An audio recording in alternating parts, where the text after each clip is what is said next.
everyone, it's Gavin from Balls to You, and in this video we are going to be looking at my egg box setup. Now, you guys know how I do my egg boxes. I've been doing them for years. I've been showing you guys for years. I wouldn't say I do it different. I've got a little bit of a something different, something has changed, which I'll touch on as well in the video. I thought it'd be great just to go over it as well, just to refresh memories, and for those who haven't seen the video, you guys can get a glimpse at getting your egg boxes ready for the up and coming breeding season. In today's video also is a look at the new HQ incubator.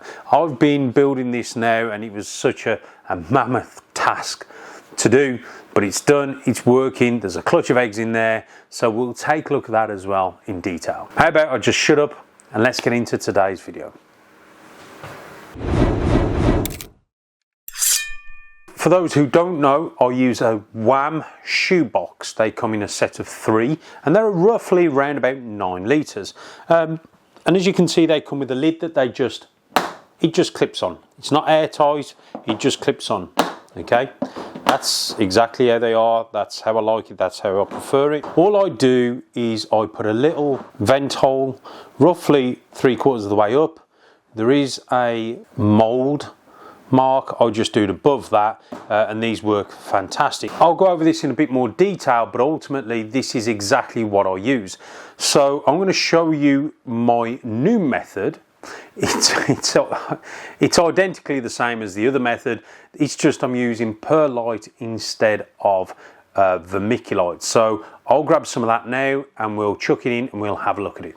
So this is perlite, nothing crazy. It's virtually the same as vermiculite, it's just, this reminds me of polystyrene. I don't know why, but it just does. I've just got a jug and all I'm going to do, I'm just going to take a jug and I'm going to fill that in there like so. Just going to even it out. Now this stuff is dusty, guys, so try not to breathe it in if you can help it. So that was literally 1 jug, which I'll show you the measurement. Flatten it out like so.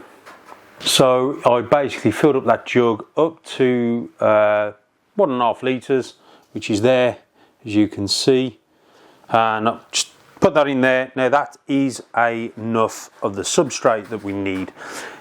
Pretty simple so far, perfect. Next stage, water.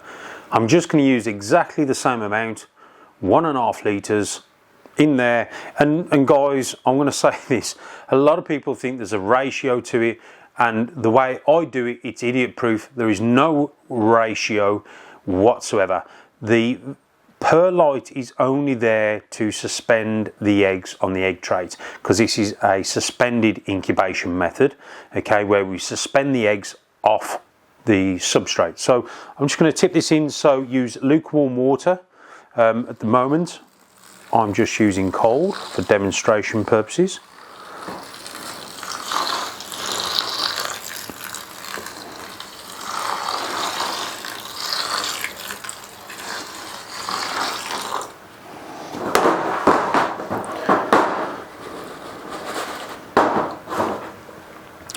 So in all fairness, that's pretty much enough water. So I've used, I started off with 1.5 litres, so I've used just over 1 litre of water. Okay, so I've just used just over 1 litre of water, and that's enough.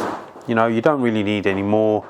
That's perfect. So next stage, egg crate.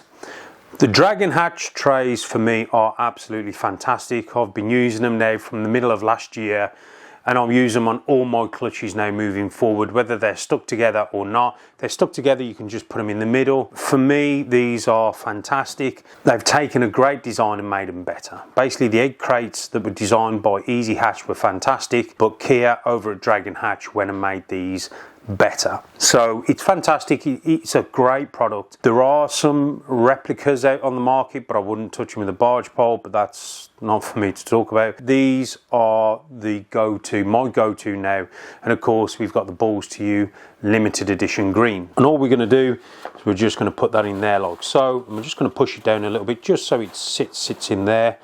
Now, I'm not sure if you can see this, but the eggs have no way of touching the substrate, the perlite, nor the water. And again, if I was to move this the water's not going to make contact with the eggs. Now, it's important that we suspend the eggs like we do it this way, because it's an idiot proof. You can multiple ways. You can bury the eggs in the substrate if you want, but for me, I'd always worry about whether or not I get the consistency right. Doing it this way for me is idiot proof. You know, I've done it this way for years. I've had no issues whatsoever, and for me, this is my go-to method now. The only difference, like I said, I've changed from vermiculite to perlite, is just purely because I wanted to try the perlite. Simple. So I'm liking the perlite. I'm liking how it looks with the limited edition balls to you hatch tray, and that's exactly how I do it, guys. I don't. So the lid goes on,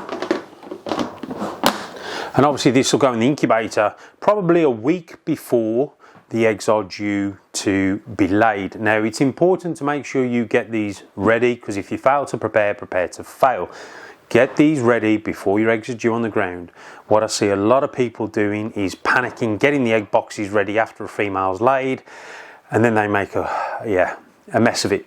And you know, then you panic, then you start checking, and there's all sorts of issues. But anyway, once I've done this now, and here's the other important part, once my eggs have gone in, I do not touch that till about 2 weeks or a week before they're due to hatch. And all I'll do is I'll take them out the incubator, I'll remove the lid like so, and I'll just check, have a visual look, yep, okay, no drama, put them back on. There's a lot of other methods out there like press and seal and all that sort of stuff where they use like a cling film over the top, then put the lid on. I've never done that method, so I can't comment on that. However, I do know that with the press and seal, from what I've been told from various breeders that do use the method, they have to do air exchange. And the air exchange is when they literally take the lid off, let the air exchange, and then put the lid back on, or obviously remove the press and seal or the cling film, whatever, and then do that. And they have to kind of do that, I believe, once a week. This method, you don't have to touch them, put them in the incubator, leave them. You won't have any issues. Now, the humidity in there will raise up to about 99.9. Now, if it doesn't get to 99.9, it's not the end of the world.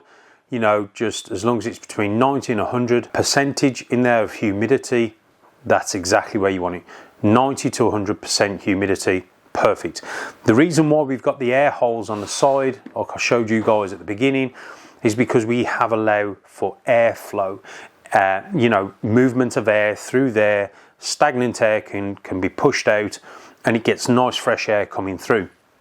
And I find, like I said, you know, the eggs have to breathe, hence why, you know, people who do the press and seal method, they may remove the press and seal once a week and allow the eggs to breathe. I'd rather not remove my eggs through early stages of incubation as least as possible, okay? Once they go in the incubator, that's it. They're in there, they're stopping there, they're not coming out. That's the important stage of incubation, earlier on in the incubation period.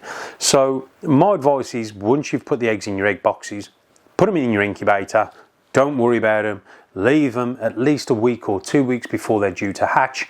Then if you want, just take it out like so, just remove the lid, have a quick look, yep, everything looks okay, fine, put the lid back on, back in the incubator for the remaining part of the incubation period. And again, temperatures may vary and your days may vary depending on your temperatures that you're incubating at, should I say. So mine typically hatch between 53 and 55, or day 53, day 55. I'm running slightly warmer for my research purposes, which I've gone into on the Patreon and I'll go into on another video. But that's how I do it, guys. It's idiot proof. It works every time. I have no issues whatsoever with babies hatching. So yeah, that's exactly how I do it. So that's that. Let's get that into the new incubator.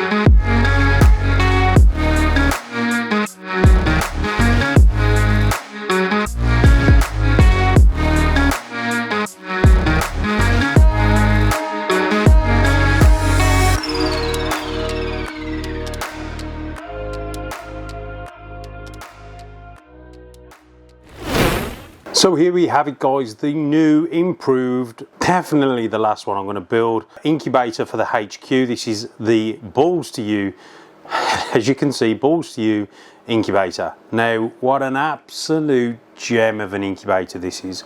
This is made by a company called True, which is a obviously drinks cooler manufacturer. They manufacture a lot of catering industry products, and they are predominantly American. And what I love about this was I got this from my good friend Amric at the local shop, bless him. It was covered in Pepsi stickers, and we de-stickered it. As you can see, it's fully stainless steel, and it was absolutely gleaming underneath, which was amazing. So obviously we've stripped it out completely, and we've gone for 2 heating elements at the back, and I do the heating cable. These are earth warming cables. We have a little fan at the top there, a little 6-inch desk fan, and what I find sometimes in drinks coolers like these, you may have the big industrial fan that's fitted in them, and it may work absolutely fine, but what the big fans can actually do as well is also create heat. It can get warm without you realizing it, just due to the fan being on. So you need to be mindful of that. What I advise is you do some test runs with the original fan, but be prepared to obviously get yourself a secondary fan or an alternative fan where it's a little USB fan like that, and that works absolutely fantastic. Again, I've got my sensor probes in there, so I'm able to see from my phone top, middle and bottom, and I'm able to keep track of the temperatures. I am literally sitting roughly about a degree out, if that, from top to bottom. Okay, so for me, I think that's absolutely awesome. Love it. I've got one right in the middle, at the bottom down there, one in the middle there, the middle of the middle, and then I've got one at the top. So they tell me via Bluetooth to my phone, and I'm able to keep track of top, middle and bottom. My advice is, when you're going to build an incubator, obviously make sure you do your test runs before you start sticking your eggs in there. And as you can see, we already have a clutch in there which is due to hatch the end of January. Now, here's the smart part about this one that I absolutely love. So what I did at the bottom, the grill, which normally houses all the components for the cooling system, I've actually got my tub of supplies, and I've got my dragon hatch trays. They sit on the runners that go all the way back, and I'm able just to pull out my supplies like so and get to everything I need, which is absolutely awesome. So very innovative, or creative, yeah, creative, if I do say so myself. Keeps everything in one place, so I absolutely love that part. That's a little party trick. That just hooks back on like so. Boom, job's a good one. I want to show that off, guys. This is the main incubator. I do have one of my old ones as a spare, as a backup just in case, but that is the all new and improved, absolutely phenomenal, fantastic, and I love it, incubator. So I hope you've enjoyed this video, guys. I hope it's been educational. Hope it's, give you something to think about. Yeah, always pushing forward, always evolving and changing and trying to get better. And I'll be doing one on the hatchling room, because I've had a sort out of the hatchling room with some new racks, and I'll go over that very shortly. So there you have it, guys. That's the new and improved incubator and incubation method. I hope you're all well. I hope you're looking forward and you're all set for Christmas. If I don't see you guys before, have an amazing Christmas, guys. Make sure you stay safe. I will be dropping a very important and exciting video between Christmas and New Year. You'll have to stay tuned for that. But for now, hope you're all well. Take care. I'll see you guys in the next one.